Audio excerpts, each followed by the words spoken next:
하셔서 이 시간 하나님의 말씀 봉독하겠습니다. 오늘 하나님께서 저와 여러분에게 주시는 말씀은 요한복음 15장 1절에서 8절 말씀입니다. 신약성경 요한복음 15장 1절에서 8절의 말씀, 우리 한 목소리로 우리 마음을 맞추어서 함께 봉독하겠습니다. 나는 참 포도나무요 내 아버지는 농부라. 무릇 내게 붙어 있어 열매를 맺지 아니하는 가지는 아버지께서 그것을 제거해 버리시고, 무릇 열매를 맺는 가지는 더 열매를 맺게 하려 하여 그것을 깨끗하게 하시느니라. 너희는 내가 일러준 말로 이미 깨끗하여졌으니 내 안에 거하라. 너희 안에 거하리라. 가지가 포도나무에 붙어 있지 아니하면 스스로 열매를 맺을 수 없음 같이 너희도 내 안에 있지 아니하면 그리하리라. 나는 포도나무요 너희는 가지니 그가 내 안에 내가 그 안에 거하면 사람이 열매를 많이 맺나니 나를 떠나서는 너희가 아무것도 할 수 없음이라. 사람이 내 안에 거하지 아니하면 가지처럼 밖에 버려져 마르나니 사람들이 그것을 모아다가 불에 던져 사르느니라. 너희가 내 안에 거하고 내 말이 너희 안에 거하면 무엇이든지 원하는 대로 구하라. 그리하면 이루리라. 너희가 열매를 많이 맺으면 내 아버지께서 영광을 받으실 것이요 너희는 내 제자가 되리라. 아멘. 같이 자리에 앉으시겠습니다. 우리에게 주신 하나님의 말씀입니다. 우리 함께 이 시간 다시 한번 기도합니다. 하나님, 주님의 말씀을 저희가 듣기를 원합니다. 하나님의 말씀이 우리의 심령 가운데 던져져서 30배, 60배, 100배의 결실을 맺는 귀한 말씀의 시간이 되게 성령으로 인도하여 주시옵소서. 부족한 점은 가리시고 하나님 친히 말씀하여 주실 것을 믿사옵고 예수님 거룩하신 이름으로 기도드리옵나이다. 아멘.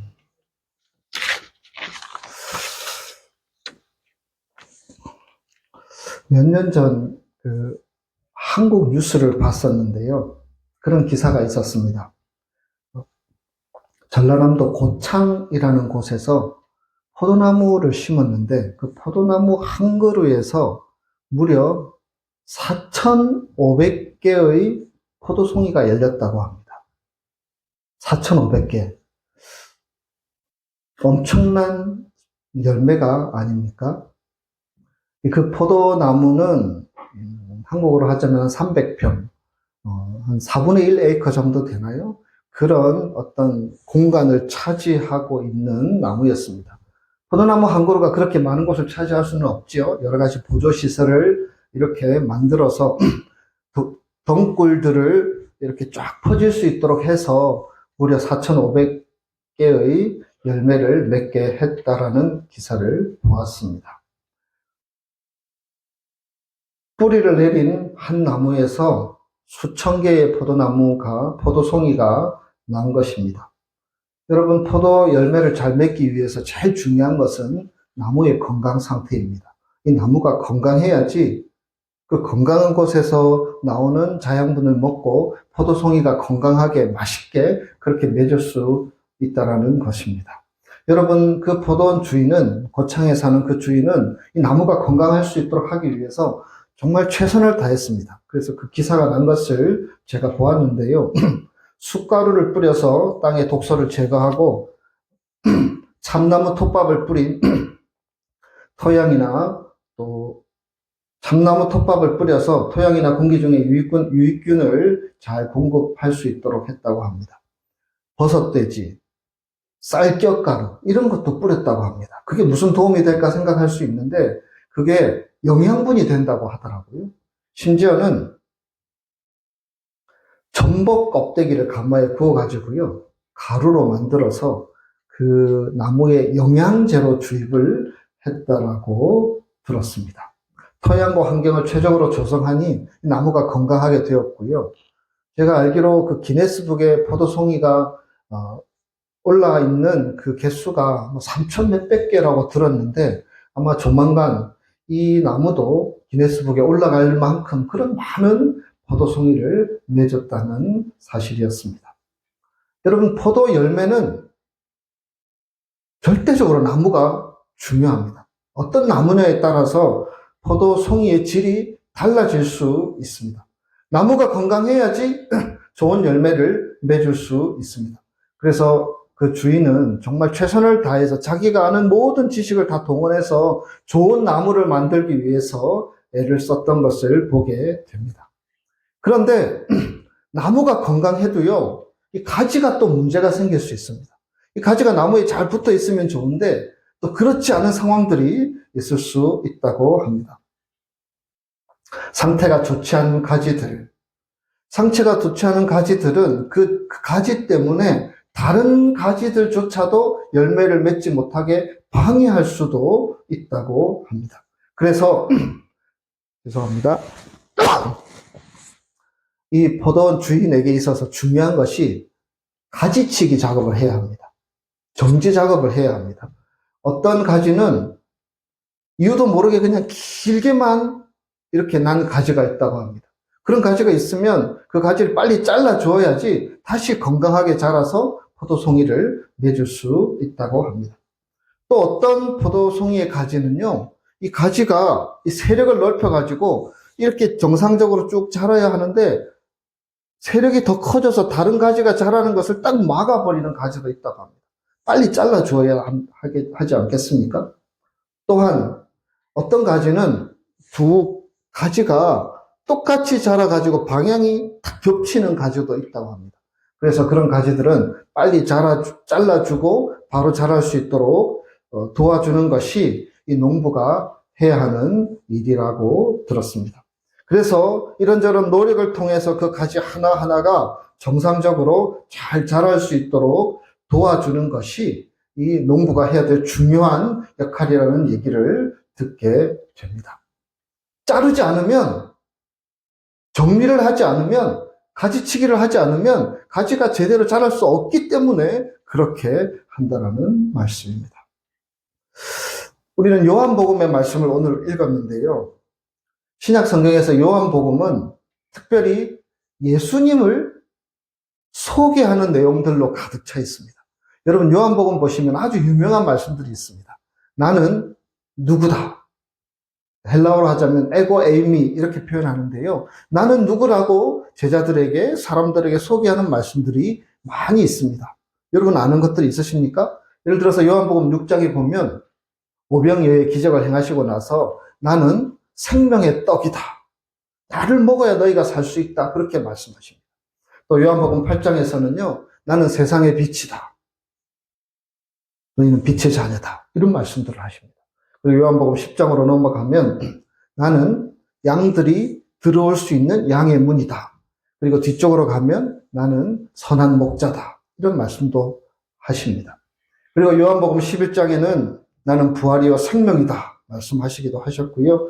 요한복음 14장에는 나는 길이요 진리요 생명이니 나로 말미암지 않고는 아무도 아버지께로 갈 수 없다. 말씀하기도 하셨습니다.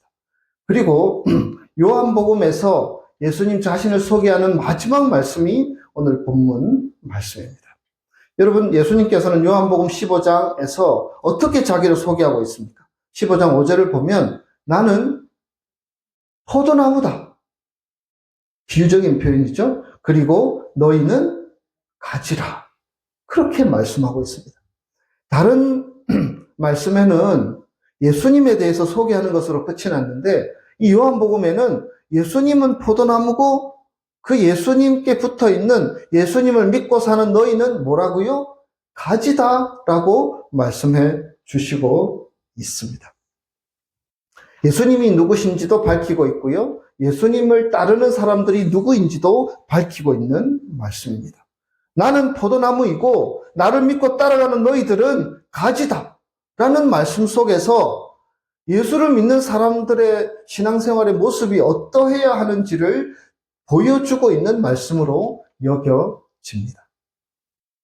가지는 나무에 붙어 있어야 하죠.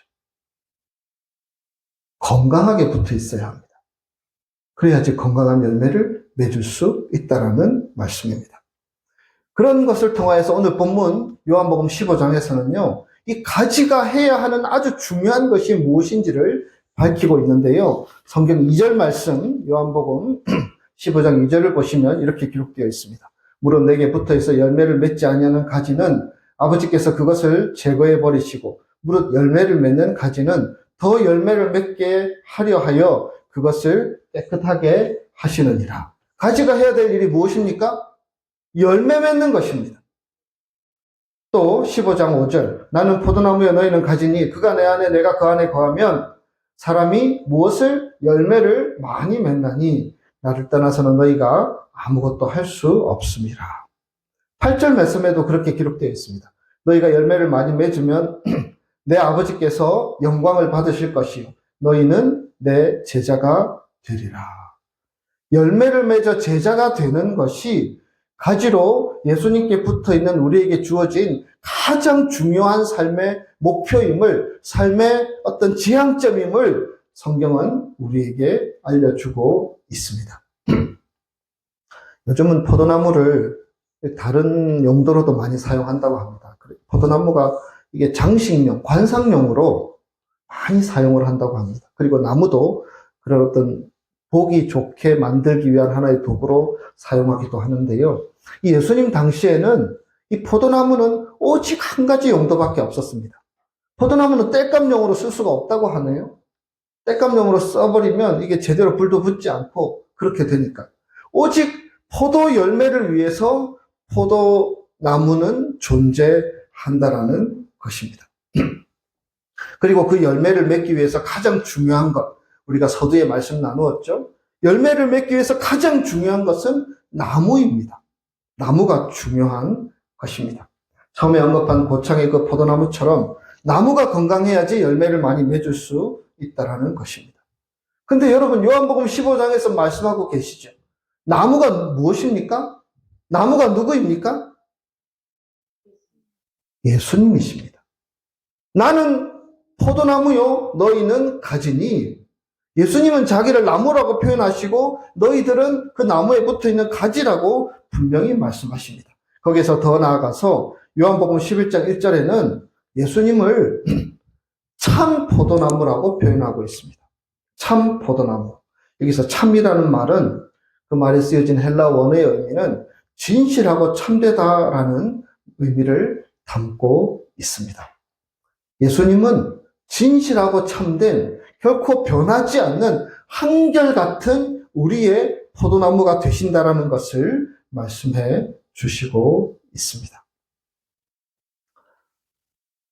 구약 성경은 이스라엘의 역사지요. 이스라엘 역사를 다룬 구약 성경의 말씀을 보면 이스라엘 백성을 지칭하는 여러 방법들이 있는데 그 중에 하나가 너희들은 포도나무다라고 말하는 말씀들이 있습니다.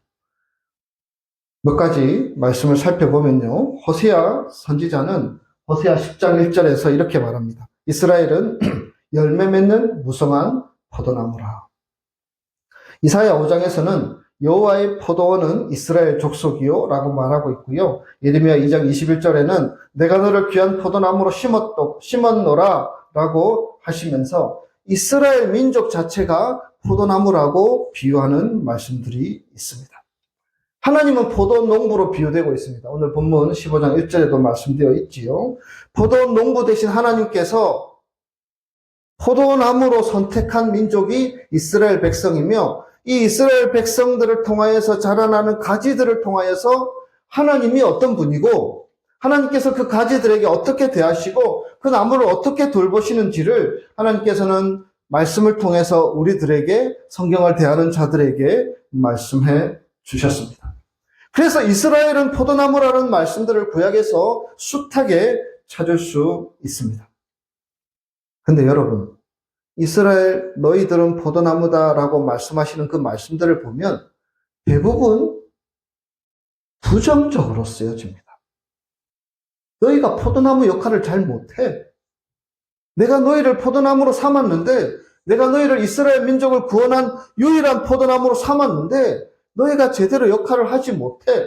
속상해, 마음 아파. 이런 얘기들을 하나님께서는 성경을 통해서 말씀하고 있다라는 말씀입니다. 하나님께서는 나무를 택하시고요, 이스라엘을 끊임없이 돌보셨습니다. 위기 가운데서도 지켜주시고, 어려움 가운데 필요한 것들을 채워주시고, 다른 민족이 쳐들어오면 막아주시기도 하고, 그들이 믿음으로 신앙으로 잘 자라기를, 열매가 맺기를 기대하면서 계속해서 그 나무를 돌보셨습니다. 그런데 그 나무인 이스라엘 민족은 하나님의 돌봄을 자꾸만 거부했습니다. 막아섰습니다. 하나님의 돌봄, 하나님의 도우심 필요 없어. 우리 마음대로 살고 싶어. 그래서 이스라엘 백성들이 가나안 땅에 들어가서는요, 아세라, 바알 들어보셨죠?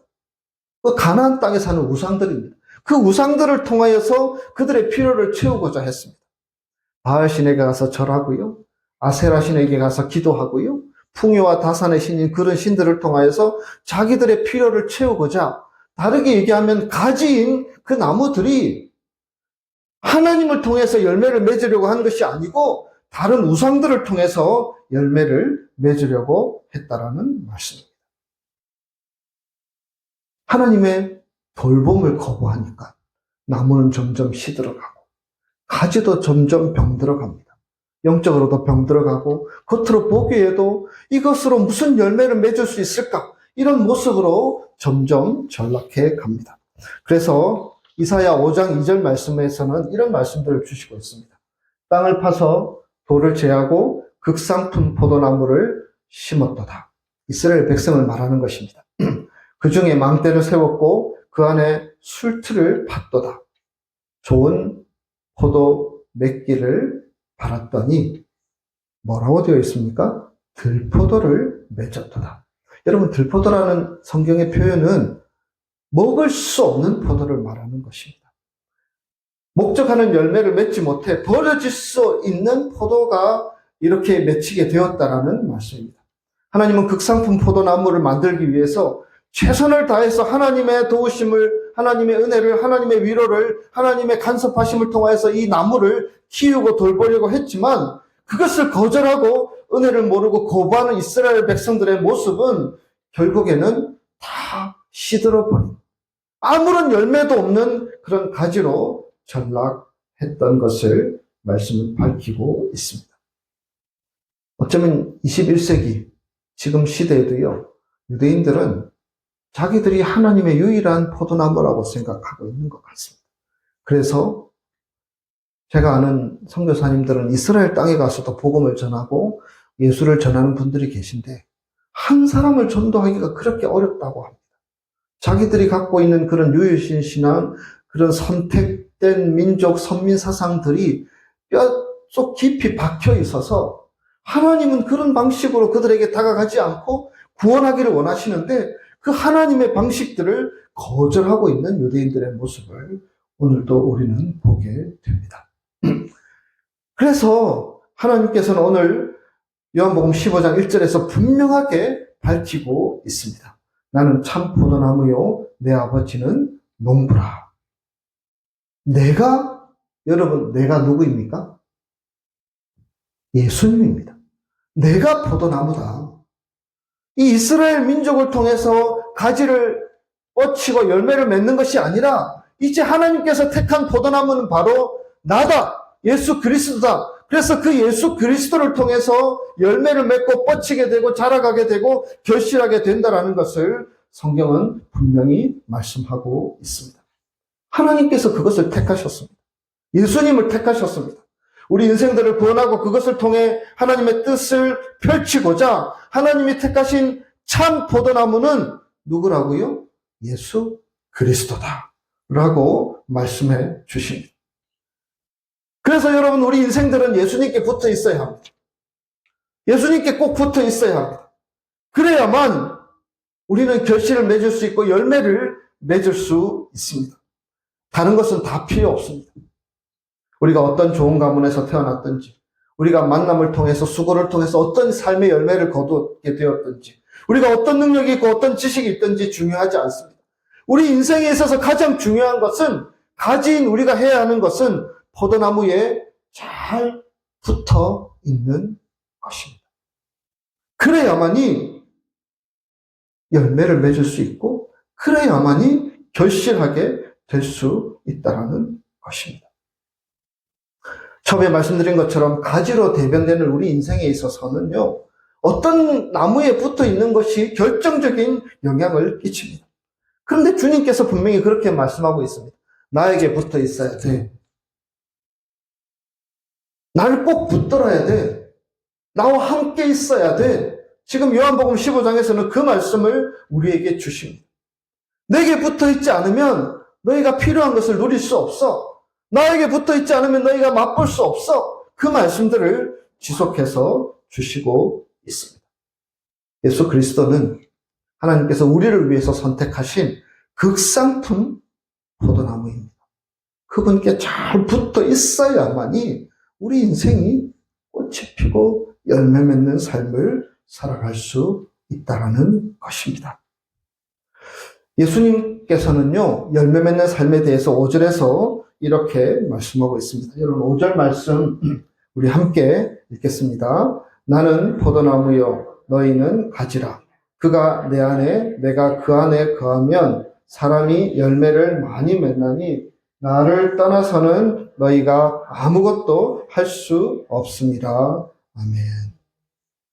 성경에서 열매를 맺기 위해서는 이렇게 말씀하고 있습니다. 그가 내 안에 내가 그 안에 거하면 열매를 많이 맺을 수 있다.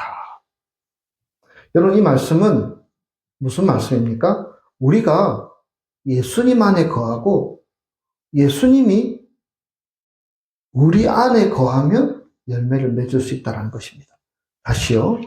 우리가 예수님 안에 거하고 예수님이 우리 안에 거할 때에만 열매를 많이 맺을 수 있다고 말씀하고 있습니다. 이게 무슨 말입니까? 먼저는 우리가 예수님 안에 거해야 된다고 말씀하고 있는데요. 이 말씀은 예수님과 우리가 서로 소통하는 관계를 맺어가야 한다는 말씀으로 이해할 수 있습니다. 여러분, 예수님은 우리의 믿음의 대상입니다. 그래서 그 믿음의 대상, 우리가 믿고 의지하는 믿음의 대상인 예수님과 소통해야지 나무 대신 예수님으로부터 흘러나오는 것들을 우리가 경험하고 맛볼 수 있다는 것입니다. 여러분, 우리가 주님과 소통하는 것이 너무너무 중요합니다. 주님과 소통을 제대로 하면 우리는 위로를 받고 힘을 얻고 삶의 지혜와 지식을 얻을 수 있습니다. 그래서 주님과 소통하는 것이 너무나 귀한 것입니다. 주님과 소통하는 방식들이 무엇이 있겠습니까? 하나님 앞에 기도하는 것, 간구하는 것, 우리가 고민이 있고 아픔이 있을 때 주님과 의논하는 것, 그분의 말씀에 귀를 기울이는 삶, 이런 것이 주님과 소통하는 것이 아니겠습니까? 그분은 믿고 신뢰할 만한 분이기에 우리 주님과 소통하는 삶을 위하여서 우리에게 오셨습니다. 여러분 살면서 그런 경험들 있지 않습니까? 문제를 해결하기 위해서 혼자 아무리 발버둥 쳐본들 문제가 해결되지 않고 답이 나타나지 않는 경험들을 분명 하고 살아가고 있지 않습니까? 그래서 예수님께서는 나와 소통하자고 지금 우리에게 말씀해 주시는 것입니다. 주님께 겸손하게 다가가서 내 마음을 아뢰고 주님의 마음을 듣고 이렇게 주님과 소통하는 시간만이 내 삶의 필요들을, 문제들을 풀어나가는 열쇠가 될 수 있다고 말씀해 주시는 것입니다. 우리가 기도하면, 우리가 주님과 소통하기 위해서 영적인 행동들, 신앙의 행동들을 하면 하나님께서는 때를 따라 간섭하시고 역사하여 주시는 분이십니다. 다른 대상이 아니라 우리 주님과 제대로 소통하면 질문하고 대답하고 하나님께 우리의 마음을 하소연하고 하나님의 도우심을 구하고 하나님께서 주시는 것들을 간절히 바라고 이렇게 살아가는 소통의 삶만이 우리의 삶이 열매 맺는 삶으로 귀결될 수 있다는 것입니다. 막힌 것이 없어야 합니다. 막힌 것이 없이 주님과 소통이 잘 되어질 때만이 신선한 하나님의 은혜들, 새로운 하나님의 손길들, 부족함이 없는 하나님의 도우심들을 맛봄을 통하여서 열매를 맺고 우리가 기대하는 삶을 살아갈 수 있다라는 것입니다. 여러분에게 질문하게 됩니다. 여러분은 주님과 잘 소통하며 살아가고 계십니까? 주님과 잘 소통하며 살아가고 계십니까? 우리에게 하루 24시간이 주어지는데요. 그 24시간 중에 주님과 소통하는 시간은 얼마나 보내고 계십니까? 해야 할 일도 많고 바쁜 우리의 일상. 그러나 우리가 주님과 제대로 소통하지 않으면 이렇게 예수를 믿고 신앙생활 하면서도 누리지 못하게 되는 많은 것들이 있다는 것을 우리는 기억해야 합니다. 신앙생활 하면서 기쁨도 없고 만족도 없고 감사도 없고 무기력해지는 것은 어쩌면 가지인 우리가 잘못 자라가고 있기 때문이 아닐까. 이런 생각들, 이런 도전들이 필요합니다. 여러분 말씀드렸죠. 가지가 겹쳐 있으면 이 영양분이 제대로 공급될 수 없습니다. 신앙생활하는 우리가 하나님께도 간절히 기도하고 의지하며 살아가지만 세상의 방법들, 세상의 욕망들을 내려놓지 못하고 이것도 붙잡고 저것도 붙잡고 그렇게 분주하게 살아가다 보면 이 가지가 겹치는 것과 다름이 없는 효과들을 나타내게 됩니다. 은혜가 막힐 수 있다는 것입니다. 한 방향을 바라보고 주님께서 주시는 것들을 간절히 사모하며 나아갈 때만이 누릴 수 있는 것들을 우리의 관심이, 우리의 목적이, 우리의 신앙이 이 양다리 거치고 적당히 신앙생활하는 우리의 모습으로 인하여서 주님과의 소통 창구가 막혀 있는 것은 아닌지 질문해 볼 수 있어야 합니다.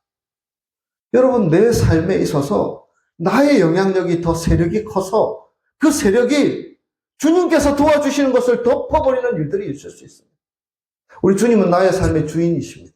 그리고 주인 되기를 원하시며 우리의 삶을 다스리기를 원하시는데 내 세력이 너무나 커서 주님을 막아버립니다. 나는 이렇게 할래요. 주님 거기까지만 하세요. 나는 이렇게만 할 테니까 주님은 거기 서서 구경이나 하세요. 그리고 내가 필요할 때만 도와달라고 이렇게 기도하며 신앙생활하는 모습들이 우리에게 있다면 그것은 어쩌면 세력이 커서 다른 가지에게 하나님의 은혜가 공급되는 것을 막아버리는 결과를 초래할 수 있다는 것입니다. 잘라버려야 합니다.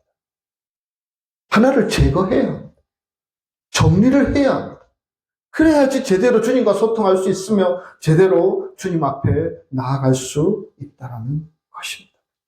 세상의 소리보다 하나님의 음성에 귀를 기울이는 마음들, 세상에 하나님께서 우리에게 말씀해 주시는 많은 말씀들이 있지만 하나님의 말씀에만 귀를 기울이며 나아가고자 하는 마음의 열정들, 그런 마음이 있을 때만이 주님과 소통이 잘 되어질 수 있다는 것입니다. 여러분, 주님과 잘 소통하고 계십니까? 두 번째로, 예수가 우리 안에 있어야 합니다. 우리가 예수 안에 있는 것은요, 주님과 소통을 잘하는 것이고요. 예수가 우리 안에 있어야지 우리가 주님께서 주시는 양분들을 잘 먹고 살아갈 수 있습니다. 예수가 우리 안에 있는 것, 예수가 우리 안에 있는 것은 쉽게 얘기하면 예수님의 말씀이 우리 안에 있는 것인 줄 믿습니다. 하나님의 말씀이 내 마음속에서, 내 생각 속에서 내가 같이 판단하고 결정하는 모든 결정의 순간순간마다 하나님의 말씀이 내 속에 있어서 그 말씀이 모든 선택과 결정에 영향을 끼치는 그런 모습들을 비유한 말씀입니다. 우리가 주보에 한 주간 동안 우리가 묵상할 말씀들을 실는 이유도 바로 그것입니다. 하나님의 말씀이 늘 우리에게 있어야 합니다. 우리 마음속에, 우리의 생각 속에, 우리가 판단하는 모든 순간순간마다 하나님의 말씀이 우리에게 영향을 끼치는 삶이 바로 말씀이 내 안에 있는 삶이라고 할 수 있습니다. 유대인들은 자신들의 삶 속에 하나님의 말씀을 두기 위해서 쉐마의 말씀들을 늘 암기했습니다. 신명기 6장 4절에서 9절의 말씀을, 그 말씀이 시작되는 말이 쉐마, 들으라 라는 말씀으로 시작됩니다. 그래서 이스라엘 백성들은 이 말씀을 끊임없이 암송하며 그 말씀을 따랐습니다. 신명기 6장 4절에서 9절 말씀. 이스라엘아 들으라. 우리 하나님 여호와는 오직 유일한 여호와이시니 너는 마음을 다하고 뜻을 다하고 힘을 다하여 내 하나님 여호와를 사랑하라. 오늘 내가 내게 명하는 이 말씀을 너는 마음에 새기고 내 자녀에게 부지런히 가르치며 집에 앉았을 때에든지 길을 갈 때에든지 누워있을 때에든지 일어날 때에든지 이 말씀을 강론할 것이며 너는 또 그것을 내 손목에 매어 기호로 삼으며 미간에 붙여 표를 삼고 또 내 집 문설주와 바깥문에 기록할지어다. 말씀을 내 안에 있도록 하기 위한 유대인들의 삶의 습관들이었습니다. 이렇게라도 해야지 하나님의 말씀이 내 삶에 영향을 끼칠 수 있다라고 그들은 생각했고, 그래서 앉았을 때든지 길을 갈 때든지 손목에도 하나님의 말씀, 미간에도 하나님의 말씀, 집 문설주에도 하나님의 말씀, 그렇게 하나님의 말씀을 곳곳에 두고 그 말씀을 새기며 묵상하며 암송하며 유대인들은 그렇게 살았던 것이지요. 여러분, 이런 노력들이 우리에게 필요합니다. 여러분, 지난주 우리가 들었던 하나님의 말씀이 기억나십니까? 지난주에 설교 들었던 설교 말씀 제목이라도 기억이 나십니까? 우리가 일상을 살다가 너무 분주하다 보니까 기억나지 않는 일들이 너무너무 많습니다. 그런데 그렇게 되면 말씀은 말씀대로 있고요. 나의 삶은 그냥 나의 삶대로 있는 것입니다. 신앙생활 하면서 우리는 늘 말씀대로 살아야 한다, 말씀대로 살아야 한다 하지만 그 말씀을 묵상하고 말씀을 되새기고 말씀을 늘 돌아보지 않을 때에 그 말씀은 말씀대로 나아가고 우리는 우리 식대로 살아갈 수밖에 없는 것이 연약한 우리들의 모습입니다. 그래서 여전도의 카톡방에는 우리가 이 예수 향기, 아침 향기 말씀을 가지고 주중에는 말씀을 늘 나누는 그런 어떤 시간들을 갖고 있습니다. 이런 모습이든지 저런 모습이든지 우리가 매일매일 말씀을 붙들어야 합니다. 그 말씀이 내 속에 있을 수 있도록, 말씀이 내 마음속에 담겨져 있을 수 있도록, 그래서 그 말씀이 내 삶에 영향을 끼칠 수 있도록 그 말씀을 우리가 묵상하며 붙들어야 한다라는 말씀입니다. 그것이 예수가 내 안에 있는 삶의 모습이라는 것입니다. 그가 내 안에, 내가 그 안에.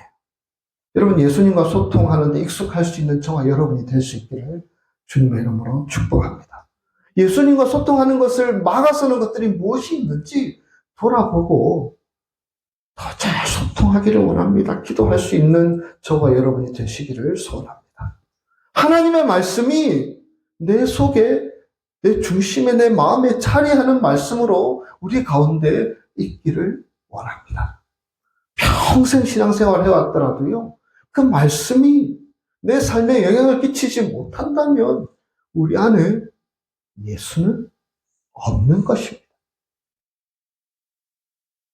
마지막으로 그렇다면 오늘 본문에서 열매에 대해서 말씀하시는데요. 성경에서 말하는 열매가 무엇인지를 잠깐 묵상하며 말씀을 맺기를 원합니다. 여러분, 성경에서 말씀하시는 열매가 무엇입니까? 열매를 맺으라고 말씀하시는데 그 열매는 과연 어떤 것을 열매라고 할 수 있습니까? 성경에서 말하는 열매는 대부분 영적인 것입니다. 그리고 어떤 것은요, 성품에 대한 것이고 인격에 대한 것들입니다. 우리의 믿음 생활의 목적이 열매인데요. 그 열매는 우리가 재벌이 되고 $10,000 캐시를 가지고 세상에서 알아주는 업적을 얻고 또 자식들이 하버드 가고 이런 것들을 말하는 것이 아닙니다.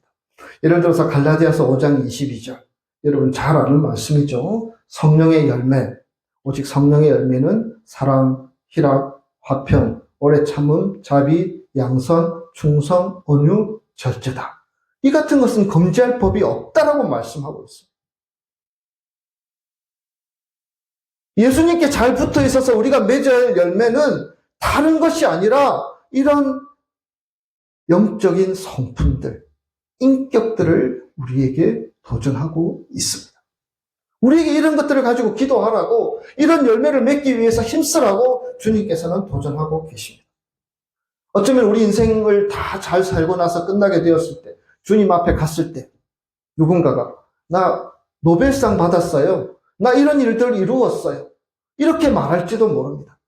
근데 주님께서 원하시는 열매는 그것이 아닙니다. 너 한평생 무엇하고 살아왔니? 아마 그렇게 자신을 내세우는 사람에게 주님은 그런 질문을 하게 될지도 모릅니다. 에베소서 5장 8절 9절도 보십시오. 에베소서 5장 8절 9절 우리 같이 읽겠습니다. 너희가 전에는 어둠이더니 이제는 주 안에서 빛이라. 빛의 자녀들처럼 행하라. 빛의 열매는 모든 착함과 의로움과 진실함에 있느니라. 하나님 앞에서 내가 자랑할 열매가 무엇이라고 말하고 있습니다. 여러분, 착하다 이러면 요즘은 바보 같다라는 말과 비슷하게 사용되어지는 것 같습니다. 그래서 예전에 저희 아이에게도 그런 얘기를 했는데 요즘 착하면 제대로 살 수가 없어. 그렇게 얘기하더라고요. 여러분, 착함의 열매를 주님께서는 기대하시는데 우리들은 착하지 않으려고 합니다. 이 세상에서 잘 살기 위해서는 착해서는 살 수 없다고 세상의 기준으로 판단하고 이미 결정을 내려버립니다. 자본주의 세상에서 착한 사람은 정말 바보처럼 살 수도 있겠지요. 그러나 주님께서는 착한 사람, 마음이 착하고 깨끗해서 언제나 주님의 은혜를 기다리며 그 주님의 마음으로 살아가는 사람, 그런 착한 사람이 열매 맺는 사람이라고 주님께서 칭찬하신다고 말씀하고 계십니다. 의로움, 진실함, 적당히 거짓말하고 적당히 이렇게 타협을 해야지 이 세상을 잘 살 수 있다고 이 세상은 말하고 있습니다.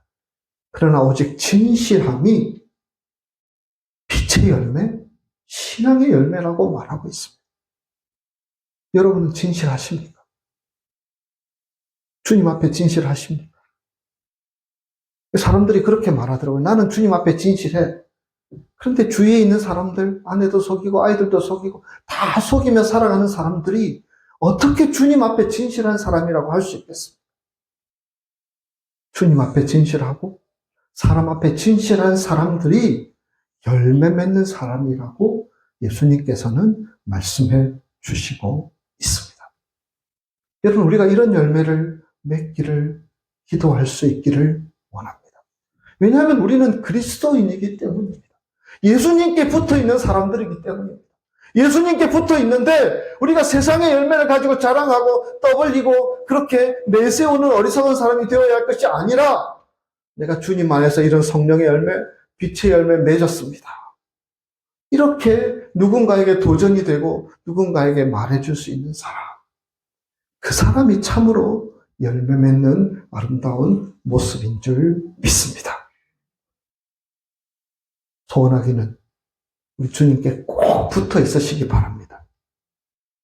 주님과 소통하는 것들에 대해서 더 신경을 쓰고요.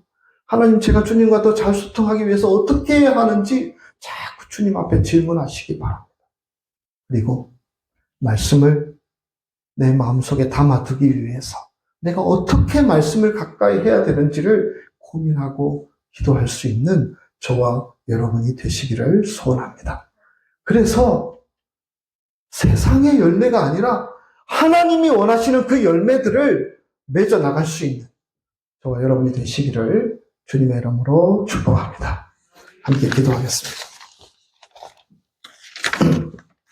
살아계신 하나님, 우리 인생이 그렇게 많이 남지 않았는데 주님께서 부르신 그날이 되었을 때, 주님께서 너는 어떤 열매 맺었니? 물으셨을 때 우리가 무엇이라고 대답할 수 있을까 생각할 수 있기를 원합니다.